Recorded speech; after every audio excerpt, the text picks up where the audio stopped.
सर्वे भवन्तु सुखिनः, सर्वे सन्तु निरामया।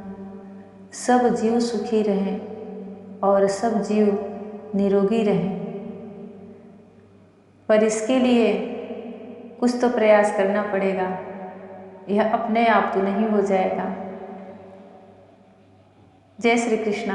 मैं नंदा आध्यात्म आपके अपने चैनल पर आप सबका बहुत बहुत स्वागत करती हूँ। मैंने नवरात्रि विशेष पर अपने 7 चक्रों पर 7 दिन वीडियो बनाया और मुझे लगा कि काफ़ी लोगों ने उसे पसंद भी किया। मुझे बहुत खुशी हुई। आज से मैं योग आसन पर, योगा पर, जैसा मैं जानती हूँ, जो मैं स्वयं करती हूँ और जिससे मुझे फ़ायदे हुए हैं, खुद पे लाभ हुआ है,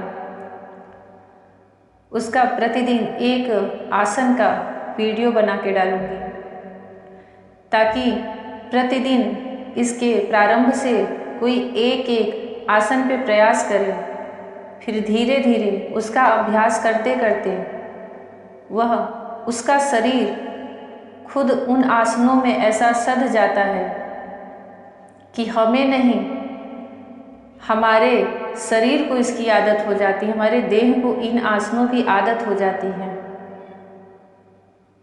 इसके लिए शुरू में एक साथ बहुत सारा आसन करने से तकलीफ भी होती है, शारीरिक दर्द भी होता है और फिर कुछ दिन बाद इंसान छोड़ ही देता है कि नहीं हो पाएगा।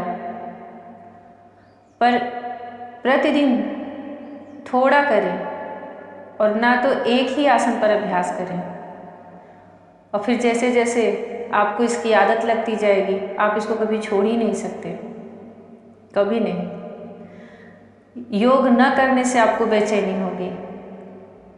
अगर आप रेगुलर योगासन करते हैं तो अगर आप उसमें कुछ दिन नहीं करें तब आपको ऐसा लगेगा कि मुझे कुछ उलझन सा लग रहा है, मेरे शरीर में दर्द हो रहा है, मानसिक पीड़ा हो रही है, जैसे लगेगा कि सब कुछ रुका हुआ है।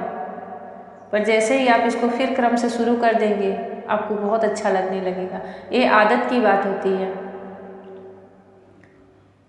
और लगातार करने से हमारे शरीर को इसकी आदत हो जाती है। फिर हम वो बहुत ही कम टाइम में उन आसनों को कर लेते हैं। आज मैं पहला आसन पद्म आसन का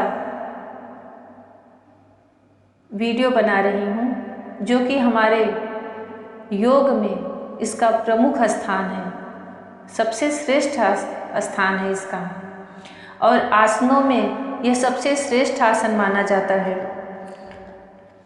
पद्म यानी कि कमल,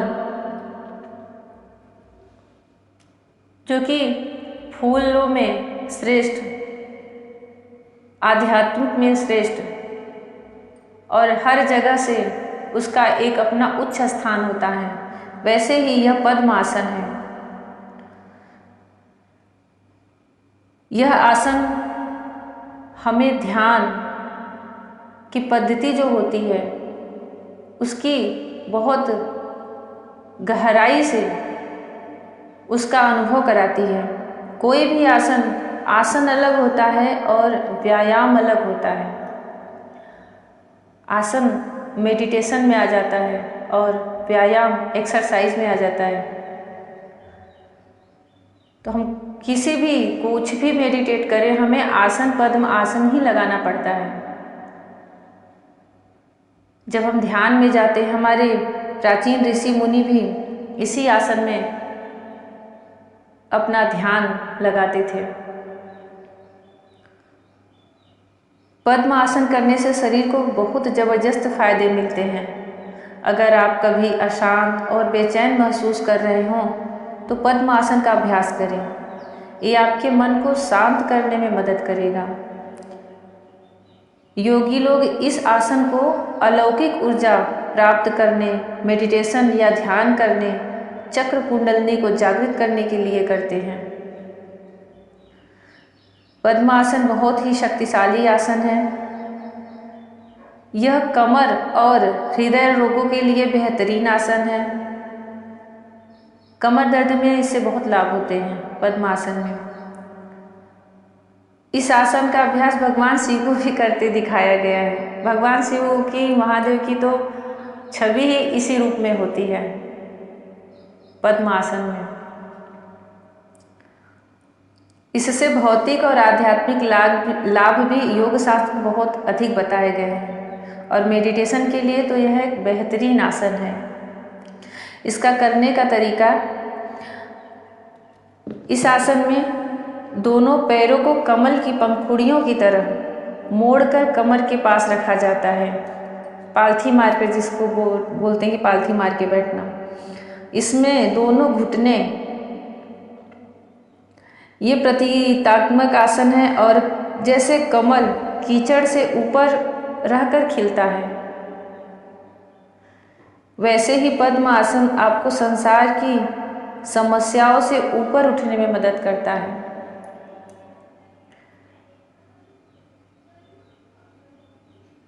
इसमें सीधे बैठ जाएं। इसको कैसे करते हैं? सीधे बैठ करके पालथी मार करके दोनों घुटनों को एक दूसरे के अपोजिट करें। दाएं घुटने को मोड़कर बाईं जांघ पर रखें और एड़ी पेट के निचले हिस्से को छूनी चाहिए। दोनों एड़ियां नाभि के पास पहुंच जाएं और मेरुदंड बिल्कुल सीधा होना चाहिए। और घुटने इस आसन में अपने एड़ियों को जब एक दाएं को बाएं जांघ पर और बाएं को दाहिने जांघ पर रखें तो यह प्रयास रहे कि जो दोनों घुटने हैं वह जमीन से, धरती से ही स्पर्श रहें, वो वहाँ से उठे नहीं। और यह धीरे धीरे अभ्यास करने से हो जाता है। दिखने में बहुत सरल लगता है परंतु है नहीं, बहुत खिंचाव आता है पैरों में।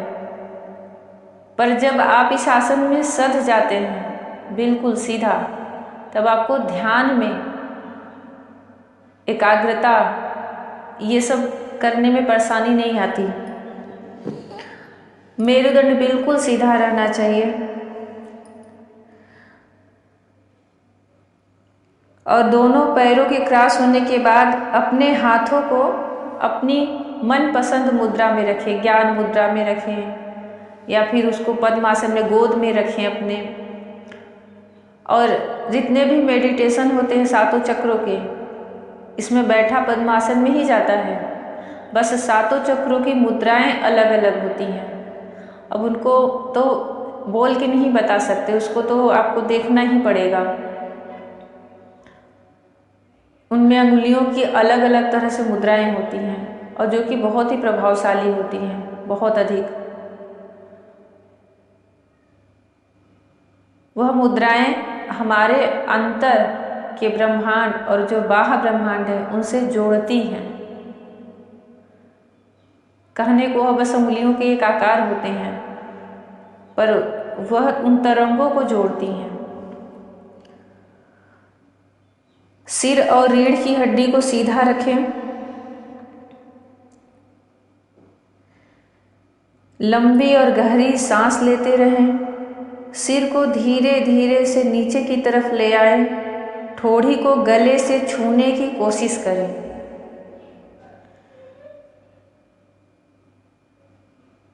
बाद में इसी आसन को दूसरे पैर को ऊपर रखकर अभ्यास करें।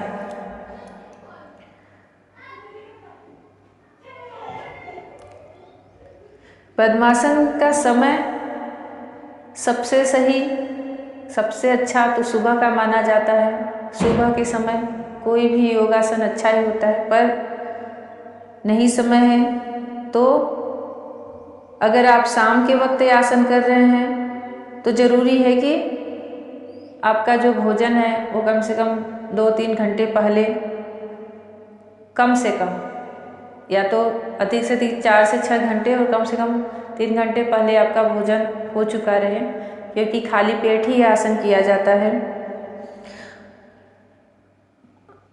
और अगर आपके घुटने में दर्द है तब पद्मासन नहीं करें।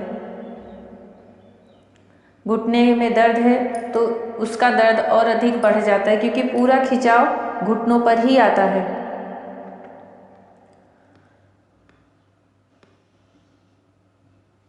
टखने में, घुटने में दर्द है तो ये आसन ना करें। और इस आसन से फायदा ये होता है कि हमारी एकाग्र शक्ति बहुत अधिक बढ़ जाती है। ध्यान में हमारा मन स्थिर होता है। बीपी, हाई बीपी वालों के लिए भी यह बहुत फायदेमंद है। बीपी संतुलित रहता है।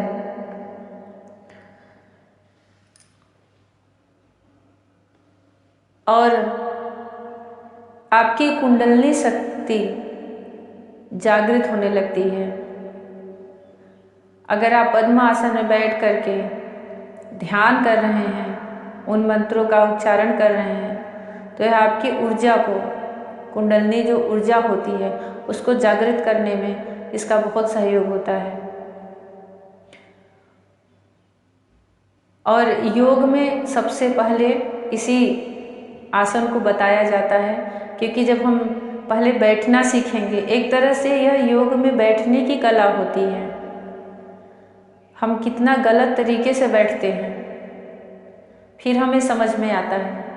आप जिन जिन आसनों को करते जाएंगे और उसमें आपको जहाँ कहीं दर्द होगा, तो जैसे गोमुख आसन करते समय जब हम अपने हाथ को पीछे ले जाते हैं तो कंधों में बहुत दर्द होता है शुरुआत के दिनों में। फिर धीरे धीरे आपका हाथ उतना लचीला हो जाएगा कि आप तुरंत अपने उन हाथ को पीछे से ले जाके मोड़ लेंगे। तो उससे समझ में आता है कि हम हर समय कितनी गलत मुद्रा में बैठते हैं, चलते हैं, खड़े रहते हैं, और ज़्यादातर हम गलत बैठते हैं।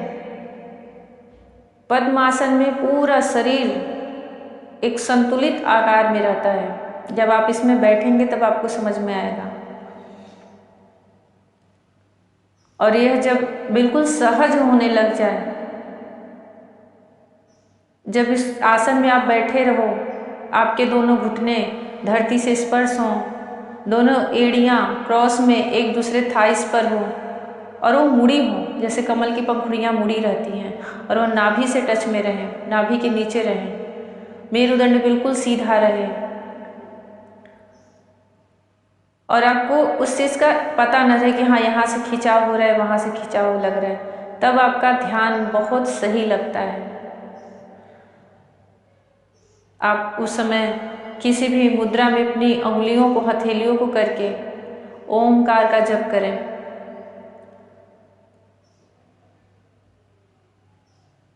फिर आपका शरीर आपके ध्यान करने में आपका सहयोग देता है, जिसको बोलते हैं माइंड, सोल और बॉडी एक लय में आ जाती है।